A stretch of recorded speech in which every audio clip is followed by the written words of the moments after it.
বাড়ি ফিরে বিহুকে দেখেই নিজের পুরনো সব স্মৃতি মনে পড়ে গেল রাঙার। ভয় পেয়ে গেল বৃন্দা। হ্যাঁ বন্ধুরা, এমনটাই দেখা যাবে, তাই সম্পূর্ণ জানতে ভিডিওটিতে লাইক দিয়ে চ্যানেলটি সাবস্ক্রাইব করে দেখতে থাকুন। গল্পের শুরুতে দেখা যাবে অরুণাভ লাইভে বলে, হ্যাঁ তোরাকে আমি খুঁজে পেয়েছিলাম।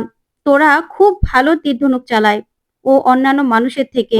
ওর নিশানা একদম তুখর। তাই আমি আশা করছি যে এই আশেপাশেই বা কলকাতাতেই ওর বাড়ি হবে। তাই ওর বাড়ির লোক কেউ যদি এরকম ওকে খুঁজে থাকেন বা আমাদের লাইভটা দেখে থাকেন, তাহলে অবশ্যই আমাদের সঙ্গে যোগাযোগ করবেন। আর আমি জানি যে আপনারা যদি ওকে চিনে থাকেন, তাহলে তোরাকে দেখলে ঠিকই আপনারা চিনতে পারবেন। আর আপনাদের আশেপাশে কেউ আগে তীরন্দাজি করতো কিনা, সে হারিয়ে গেছে কিনা, সেটা আপনারা মনে করলেই আপনারা চিনতে পারবেন তোরাকে। আর তোরা 12 বছর ধরে আমার সঙ্গে আছে, ওর কিচ্ছু মনে নেই। ও আমার সঙ্গে বন্যপ্রাণী উদ্ধারের কাজ করে। ও খুব ভালো এই কাজটা করতে পারে। আজকে আমি ওর ফ্যামিলির কাছে ওকে ফিরিয়ে দেওয়ার জন্য এই লাইভটা করছি। আমি জানি তোরার বাড়ির লোক কেউ যদি এই লাইভটা দেখে, অবশ্যই তোরাকে চিনতে পারবে। তাই আমি আপনাদের কাছে অনুরোধ করছি, আপনারা প্লিজ এই লাইভটাকে বারবার করে শেয়ার করে দেবেন। তাহলে আমি তোরাকে তোরা বাড়িতে ফিরিয়ে দিতে পারবো। তারপরে এই বলেই অরুণাভ নিজের ফোন নাম্বার দিয়ে দিয়ে দেয় যোগাযোগ করার জন্য। ওইদিকে দেখা যাবে ঝুমের বিয়ে হচ্ছে। তখন তো সেখানে সবাই ভীষণ খুশি। ওইদিকে একলব্য দাঁড়িয়ে আছে, বিয়ে দেখতে থাকে। তারপরে দেখা যাবে ওইদিকে বিহু দাঁড়িয়ে আছে। তখনই বিহুর বন্ধু আসে আর এসে বলে, বিহু তোর সঙ্গে আমার কথা আছে, একটু চল তো আমার সঙ্গে। তখন বিহু বলে, কোথায়? তখনই ওর বন্ধু বলে, আয় না, দরকার আছে, চল। এই বলে বিহুকে উপরে নিয়ে যায় সেই ছেলেটা। তখনই বিন্দা দেখতে পায় আর মনে মনে বলে, এই ছেলেটা অতিরিক্ত মাখামাখি করছে বিহুর সঙ্গে। না না, বিহুর কাছাকাছি আমাকে তো ওকে আসতে দিলে চলবে না। ও বিহুর বন্ধুত্বের সুযোগ নিচ্ছে। ওদের মধ্যে কি শুধু বন্ধুত্ব, নাকি অন্য কোনো কারণ আছে, সম্পর্ক আছে, সেটা আমাকে জানতে হবে। সম্পর্কটা বাড়তে দিলে চলবে না। আর ছেলেটা বিহুকে কোথায় বা নিয়ে গেল? এই বলে বিন্দা ওদের পিছু নেয়। ওইদিকে দেখা যাবে বিহুর বন্ধু বিহুকে নিয়ে গিয়ে বলে, আসলে বিহু, এই বিয়েতেই না আমরা আসছিলাম। তখনই হঠাৎ করেই আমার সামনে একটা লাইভ আসলো। দেখ তো, তুই ভিডিওটা দেখ না। তখনই বিহু ভিডিওটা দেখতে থাকে। তখনই অরুণাভ, তোরা মানে রাঙার কথা বলছে। ঠিক তখনই বিহু দেখতে পায় যে অরুণাভ বলছে যে 12 বছর আগে সে তোরাকে খুঁজে পেয়েছিল। তখনই তোরা ছবি দেখতেই বিহু রাঙামতিকে চিনে ফেলে। তখন তো বিহুর চোখ বেয়ে জল পড়তে থাকে। ওইদিকে বিহুর বন্ধু বলে, বিহু কিরে, আমার আমাকে তোর মায়ের ছবি দেখিয়েছিলি না, তাই আমার মনে হলো এটা তোর মা তো, দেখ না। তখন বিহু কি বলবে কিছুই বুঝতে পারে না। তখন ছেলেটা বলে, হ্যাঁ তোর মাই, দেখ ফিরে এসেছে তোর মা। তোর মাকে তুই চিনতে পারছিস না? তখন বিহু কাঁদতে থাকে। আর ঠিক তখনই সেখানে চলে আসে বিন্দা। তারপরে বিন্দা এসেই বলে, দেখি তো, দেখি ভিডিওটা। তখন এই বলে বিন্দা মোবাইলটা কেড়ে নিয়ে যায়। তারপরে বিন্দা সেই ভিডিওটা দেখতে থাকে। লাইভটা দেখলেই বিন্দার চোখ একদম কপালে উঠে যায়, চোখ বড় বড় করে। বিন্দা দেখে প্রচন্ড ভয় পেয়ে যায় আর মনে মনে বলে, সত্যি তো, এ তো রাঙামতি। ওইদিকে বিহু কাঁদতে থাকে। অন্যদিকে দেখা যাবে ঝুম আর রাতুলের বিয়ে হচ্ছে, 7 পাকে ঘুরছে। তখনই হঠাৎ করে প্রমিতা বলে, কি ব্যাপার, এখানে বিহুকে দেখছি না, কোথায় গেল? এই বলে প্রমিতা উপরে চলে যায়। এদিকে অঙ্কুর মনে মনে বলে, সত্যজিৎ দা সে কখন হোটেলে গেল ওই আফ্রিকার দলের খোঁজ নিতে। এখনো তো সত্যজিৎ দা কিছুই জানালো না। আসলে কি ওই মেয়েটা আমাদের রাঙামতি কিনা সেটাও তো বুঝতে পারছি না। ওইদিকে সত্যজিৎ হোটেলে যায়, গিয়ে ম্যানেজারকে বলে, আচ্ছা ম্যানেজার, সে আফ্রিকা থেকে যেই দল এসেছে সে দল কোথায়, আপনি বলতে পারেন? তখন ম্যানেজার বলে, হ্যাঁ ওইখানেই তো, ওই স্যার তাদের দলের মহিলাটাকে নিয়ে লাইভ করছে। আসলে সেই মহিলাটা নাকি এই কলকাতা শহরেরই, তাই ওর বাড়ির লোকদের খোঁজার জন্যই সে লাইভ করছে। তখন সত্যজিৎ বলে, কোথায়? তখনই ম্যানেজার লোকেশনটা দেখিয়ে দিলেই সেখানেই যায় ছুটে সত্যজিৎ। ওইদিকে দেখা যাবে অরুণাভ রাঙাকে বলে, তোরা তুমি চিন্তা করো না, এই লাইভটা তোমার বাড়ির লোক কারো না কারো চোখের সামনে পড়বেই। তুমি চিন্তা করো না, তোমার বাড়ির লোককে আমরা ঠিক খুঁজে পাবো। তখনই সত্যজিৎ সেখানে এসে হাজির হয় আর রাঙাকে দেখেই পুরো অবাক হয়ে তাকিয়ে থাকে। ওইদিকে অরুণাভ বলে, তোরা তুমি চিন্তা করো না। তখনই সত্যজিৎ বলে ওঠে, রাঙামতি? তখন তো এদিকে রাঙা আর অরুণাভ অবাক হয়ে সত্যজিতের দিকে তাকায়। তখন সত্যজিৎ বলে, রাঙা তুমি বেঁচে আছো? তখন অরুণাভ বলে, স্যার, আপনি ওকে চিনেন? তখনই সত্যজিৎ বলে, হ্যাঁ, চিনব না আবার? ওকে কে না চেনে বলুন তো? ওকে তো সবাই চিনে। কারণ তীর ধনুকে ও আর্চার চ্যাম্পিয়ন, ও গোল্ড মেডেলিস্ট, রাঙামতি তীরন্দাজ। তখন এই কথা শুনে অবাক হয়ে যায় অরুণাভ আর বলে, কি বলছেন আপনি? ও রাঙামতি তীরন্দাজ? তখন সত্যজিৎ বলে, হ্যাঁ, দীর্ঘ 12 বছর ধরে আমরা সবাই রাঙামতিকে খুঁজেছি। আর যখন রাঙামতি ফিরেনি তখন আমরা ভেবে নিয়েছিলাম যে হয়তোবা রাঙামতি মারা গেছে। তখন তো রাঙা এই কথা শুনে অবাক হয়ে যায় আর তাকিয়ে থাকে। তখন সত্যজিৎ বলে, রাঙা, তুমি আমাকে চিনতে পারছো না? তখনই রাঙার কাছে আসে সত্যজিৎ আর বলে, তোমার সত্যজিৎ স্যারকে তুমি চিনতে পারছো না? আমরা একসঙ্গে কত মিশনে গিয়েছি, কত মিশন সাকসেসফুল করেছি, আর তুমি সেগুলো মনে করতে পারছো না রাঙা? তখন তো অরুণাবর চোখ বেয়ে যেন জল পড়তে থাকে। ওইদিকে সত্যজিতের কথা শুনে রাঙার হঠাৎ করে কেমন যেন মাথা যন্ত্রণা করতে থাকে। তখন অর্ণব বলে, দেখেছো তোরা? না, রাঙামতি, বলেছিলাম না যে তোমার বাড়ির লোক ঠিক আশেপাশেই আছে। তোমার বাড়ির লোক তোমাকে দেখলে ঠিক চিনতে পারবে। আমি তোমাকে তোমার বাড়ির লোকদের কাছে ফিরিয়ে দেবই, বলেছিলাম না? দেখেছো, তোমার বাড়ির লোকরা তোমাকে দেখতে পেয়েছে রাঙামতি। এবার তোমাকে তাদের কাছে আমি ফিরিয়ে দেব। তখন রাঙাও কাঁদতে থাকে। ওইদিকে দেখা যাবে সবাই মিলে রাঙার এই লাইভ ভিডিওটা দেখতে থাকে। তখনই বোম বলে, এটা রাঙা মামির মতো দেখতে নয়? তখন প্রমিতা বলে, আরে, তো রাঙা মামির মতো দেখতে নয়, এটা তো রাঙা মামি, তুই চিনতে পারছিস না? আমাদের রাঙা ফিরে এসেছে। দেখেছো আমি কি বলেছিলাম নবারণ, যে আমাদের রাঙা ফিরে এসেছে? দেখেছো আমাদের রাঙা ফিরে এসেছে। আমার রাঙা, আমার রাঙা এবার আমাকে মা বলে ডাকবে নবারণ। তখনই দেখা যাবে প্রমিতা বলে, দেখো, তুমি ভিডিওটা দেখো নবারণ। তখন নবারণকে ভালো করে ভিডিওটা দেখায় প্রমিতা আর বলে, দেখো, আমাদের রাঙা অবশেষে আমাদের কাছে ফিরে এসেছে।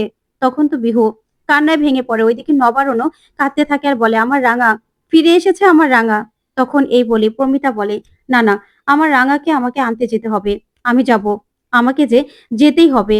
এই বলে প্রমিতা যেতে লাগে। তখন সার্থকী বলে, মা দাঁড়াও, তুমি কি পাগল হয়ে গেছো?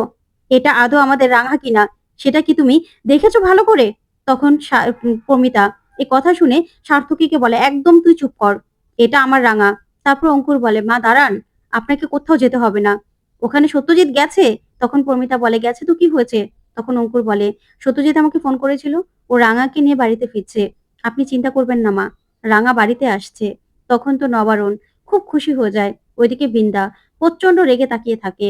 তখন অঙ্কুর বলে, মা, রাঙাকে সত্যজিৎ পেয়ে গেছে আর রাঙাকে নিয়েই বাড়িতে ফিরছে, আপনি আর চিন্তা করবেন না, আমাদের রাঙা আমাদের বাড়িতে ফিরে আসছে। তখন তো প্রমিতা ভীষণ খুশি হয়ে যায়। ওইদিকে দেখা যাবে ঝুমের সিঁদুরদান হয়ে যায়। তখন তো পাঞ্চেরি খুশি হয়। এদিকে যখনই রাঙাকে খুঁজে পাওয়ার কথা শুনে মৌসুমী, তখন মৌসুমী কান্না করতে থাকে আর কাঁদতে কাঁদতে চুপ করে দাঁড়িয়ে পড়ে। তারপরে দেখা যাবে পাঞ্চেরি দৌড়ে আসে আর এসে বলে, মা, কি শুনলাম আমি, আমার রাঙাকে নাকি পাওয়া গেছে? তখন প্রমিতা বলে, হ্যাঁ, আমাদের রাঙা ফিরে এসেছে। তখন পাঞ্চেরি বলে, সত্যি মা, আমার রাঙা ফিরে এসেছে, আমার রাঙা বাড়িতে আসছে? তখন প্রমিতা বলে, হ্যাঁ রে পাঞ্চেরি, আমাদের রাঙা বাড়িতে ফিরে আসছে, আমাদের রাঙাকে সত্যজিৎ বাড়িতে নিয়ে আসছে। তখন পাঞ্চেরি বলে, সত্যি মা, ঠাকুরের কাছে অনেক কৃপা, আমি অনেক প্রার্থনা করেছি যাতে আমাদের রাঙাকে আমাদের কাছে ফিরিয়ে দেওয়া হয়, এবার না আর কোনো সমস্যা থাকবে না।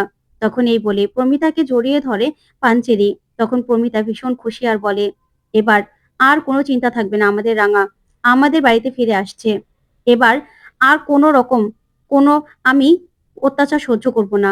আর শোনো নবারণ, সবাইকে বলে দেবে রাঙার বাড়িতে ফিরছে, ওর অধিকার ওর অধিকারী থাকবে। বুঝতে পেরেছো? রাঙার জায়গাটা কোনোদিনও কেউ নিতেও পারেনি আর কেউ কোনোদিনও নিতেও পারবে না। তখনই সেখানে বৃন্দা চলে আসে আর এসেই বলে, বাহ মা, বাহ, আপনি তো দেখছি অবুঝের মতো কথা বলছেন। আপনি না স্কুল শিক্ষিকা ছিলেন? তাহলে এরকম ভাবে অবুঝের মতো কথাগুলো কি করে বলছেন বলুন তো? রাঙা 12 বছর হয়ে গেছে, 12 বছর পর্যন্ত বাড়ি ফিরেনি, আর আমরা ওকে মৃত মৃত বলে ভেবে নিয়েছিলাম। আর একলব্যর আমরা অন্যজনের সঙ্গে একটা বিয়ে দিয়েছি। বুঝতে পেরেছেন? সেই মেয়েটা তো কোনো দোষ নেই। এখানে মৌসুমীর কি অবস্থা হচ্ছে সেটা একবারও ভেবে দেখেছেন? মেয়েটা কতটা ইনসিকিউরিটিতে ভুগছে আপনাদের এই কথা শুনে? আপনারা কেন বুঝতে পারছেন না মেয়েটার ব্যাপারটা? আপনি কি সুন্দর করে বলছেন, রাঙা এই বাড়িতে নিজের জায়গায় থাকবে। তাহলে মৌসুমীর কি অবস্থা হবে? তখনই এই কথা শুনে প্রমিতা চুপ করে দাঁড়িয়ে থাকে। তারপরে বৃন্দা বলে, শুনুন মা, মৌসুমীর কথাটা আপনাদেরকে ভাবতে হবে। কারণ মৌসুমীর সঙ্গে আমরাই কিন্তু জোর করে একলব্যকে বিয়ে দিয়েছিলাম। এখানে মেয়েটার তো কোনো দোষ নেই। তাহলে মেয়েটার কি অবস্থা হবে একবারও ভেবে দেখেছেন? ওইদিকে নবারুণ তাকিয়ে থাকে। তারপরে দেখা যাবে বৃন্দা বলে, শুনুন, মৌসুমীর জায়গা মৌসুমীর জায়গায় আছে। রাঙামতির এই বাড়িতে কোনো রকম কোনো জায়গা নেই। কারণ রাঙা অনেক আগে আমাদের জন্য মারা গেছে মা, মারা গেছে। তাই রাঙা এখন ফিরে আসলেও ওর জায়গাটা ও কিছুতেই ফিরে পাবে না। কি করে পাবে বলুন তো? কারণ রাঙার জায়গা কি করে থাকবে? তখনই প্রমিতা বলে, শোনো, আকুর বউ রাঙা। তখন বৃন্দা বলে, না, বউ নয়। তারপরে দেখা যাবে সেখানে বিহু চলে আসে আর সে বলে, ইনসিকিউরিটি ফিল করা তো কিছু নেই। ওই মহিলাকে আমি ভালো করে বুঝিয়ে দিয়েছি যে এই বাড়িতে রাঙামতির কোনো জায়গা নেই। রাঙামতি তীরন্দাজের এই বাড়িতে কোনো রকম কোনো জায়গা হবে না। উনি আমার বাবার বউ ছিল, আমার বাবার বউ থাকবে উনি নিজেই। তখন এই কথা শুনে সবাই অবাক হয়ে বিহুর দিকে তাকিয়ে থাকে। তখনই বৃন্দা মনে মনে ভীষণ খুশি হয়ে যায়। তখন বিহু বলে, উনি 12 বছর আগে নিজের ইচ্ছেতেই বাড়ি থেকে চলে গিয়েছিল, তারপরে হারিয়ে গেছিল। এখন 12 বছর পরে উনি ফিরে আসলেই কি ওনার জায়গাটা উনি পাবে নাকি? তখন পাঞ্চেরি বলে, কি বলছিস তুই বিহু এগুলো? কেন বলছিস? রাঙামতি তীরন্দাজ তোর মা, তুই কি ভুলে গেছিস? তখন বিহু বলে, না পিসি, আমি কিচ্ছু ভুলিনি। কিন্তু তোমরা ভুলে যাচ্ছ যে রাঙামতি তীরন্দাজের জন্যই আজকে আমার বাবার এই অবস্থা। আর উনি ফিরে আসলেই কি ওনার জায়গাটা উনি পাবেন? কারণ কখনো তো আমার বাবার কথা শোনেনি। আমার বাবার কথা অমান্য করে নিজের কাজ করতে নিজে লুকিয়ে বেরিয়ে চলে গিয়েছিল। তারপরে 12 বছর পরে এখন আবার ফিরে আসছে। তখন প্রমিতা বলে, বিহু, তোমাকে একদম এসব কথাগুলো বলতে বারণ করেছি। তুমি ভুলে যেও না, রাঙামতি তোমার মা, ও তোমাকে জন্ম দিয়েছে। আর তুমি এসব কথাগুলো কি করে বলছো বলো তো? কি করে বলছো? তখন বিহু বলে, বলতে পারছি ঠাম্মি। কারণ উনি মা হওয়ার কোনো রকম কোনো দায়িত্ব উনি পালন করেনি। আমার বাবার প্রতিও কোনো দায়িত্ব পালন করেনি। উনি সব সময় মিথ্যে কথা বলে নিজের স্বার্থ উদ্ধার করতে বাইরে চলে গেছে। নিজের দায়িত্ব পালন করার জন্য বাইরে চলে গেছে। আমার বাবাকে না বলে আজকে আমার বাবার যে এই অবস্থা, সবকিছুর জন্য ওই রাঙামতি তীরন্দাজ দায়ী।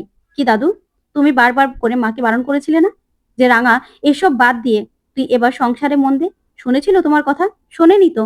তখন আমি খুব ছোট ছিলাম। কিন্তু আমি এখন তো বুঝতে পারছি যে আমার বাবার এই নার্ভের প্রবলেম হয়েছে ওই মহিলার জন্য।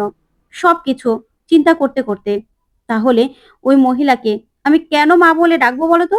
ওনাকে আমি কোনোদিনও মা বলে ডাকবো না। আর উনি এই বাড়িতে থাকতেও পারবে না, আমার মায়ের জায়গাটা কোনোদিনও পাবে না। তখন দেখা যাবে বিন্দা ভীষণ খুশি। তারপরে বিহু বলে, তাই তোমাদেরকে আমি বলে দিচ্ছি, এই বাড়িতে আমার বাবার বউ যে ছিল সেই থাকবে। ওই রাঙামতি তীরন্দাজ কিছুতেই আমার বাবার কাছে যাবে না। ওকে আমি কিছুতেই আমার মা হিসেবে মেনে নেব না। না, আমি মা বলে ডাকবো। কারণ এত বছর পরে নিজের স্বার্থের জন্য নিজে আসছে নিশ্চয়ই। না হলে কেন আসবে এত বছর পরে?